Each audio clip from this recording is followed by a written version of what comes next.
right, people, welcome back to The Final Cut, your daily pulse in horror. I'm your host, Travis, and today's episode is packed with viral nightmares, Killer Kane's premieres, and one of the most controversial restaurant concepts you've ever heard. Let's get into it. All right, first up, a haunting new coming-of-age horror just infected the Cannes Film Festival.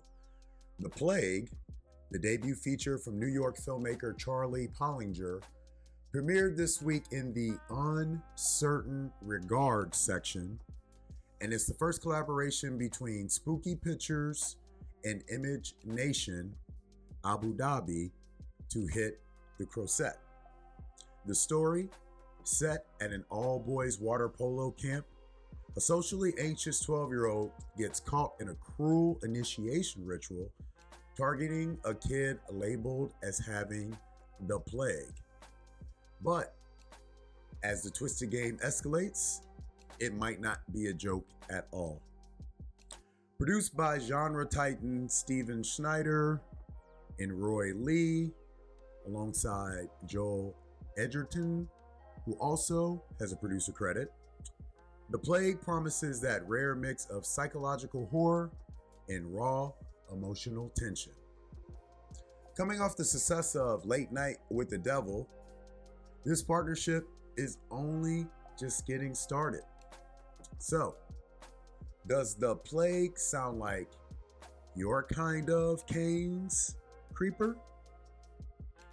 Let me know your thoughts in the comments. Next, the cursed office space that haunted your YouTube algorithm is headed to the big screen.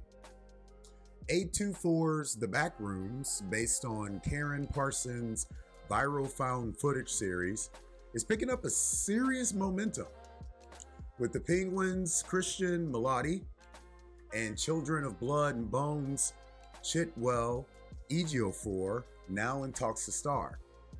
If you somehow missed it, The Backrooms began as a creepypasta, an infinite maze of yellow-lit, abandoned office space you fall into from the real world. You can't escape. The vibe is part liminal dread, part glitch in reality, and totally terrifying. Parsons, now barely out of high school, is directing the film with major backing from Atomic Monster, Sharon Entertainment, and 21 Laps. Roberto Patino is penning the script. It's nostalgia, it's surreal, and it's an unsettling reminder that the internet spawns new horrors daily.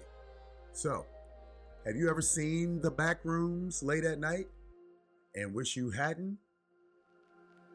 Let me know your answer in the comments below. And finally, what's scarier than the last meal before death? A restaurant that serves it. Filmmaker and museum creator Nate Thompson is expanding his Michigan Museum of Horror into Ohio and opening a new location in Galion with a restaurant called The Last Meal. Yes, that's real. Set inside a 19th century funeral home, The Last Meal will serve dishes based on the final meal requests of infamous serial killers. John Wayne Gacy's order, KFC fried chicken and a pound of strawberries. You'll find that on the menu.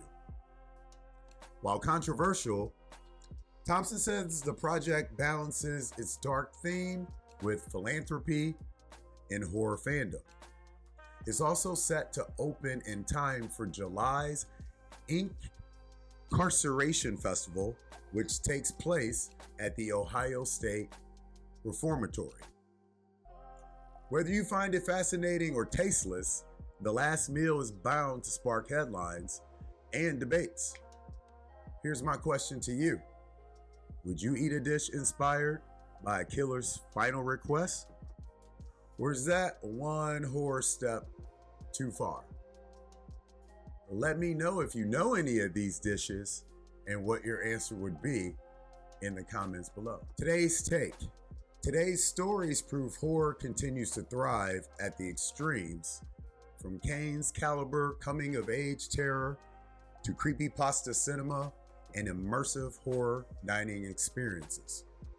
Some of it shocks, some of it stuns, but all of it reminds us horror isn't just a genre, it's a goddamn culture. If you're listening to today's show on Spotify, make sure you answer today's Spotify poll question. All right, people, that wraps it up for today's episode of The Final Cut, your daily pulse in horror. Make sure to follow us at HMUNCUT and at Travis Nyquill for daily updates. Support that Patreon for the behind the scenes content, early episode drops, exclusive merch. Thank you for watching. Another hump day in the books. You guys know the drill. We'll see you tomorrow. Until then, keep the lights on.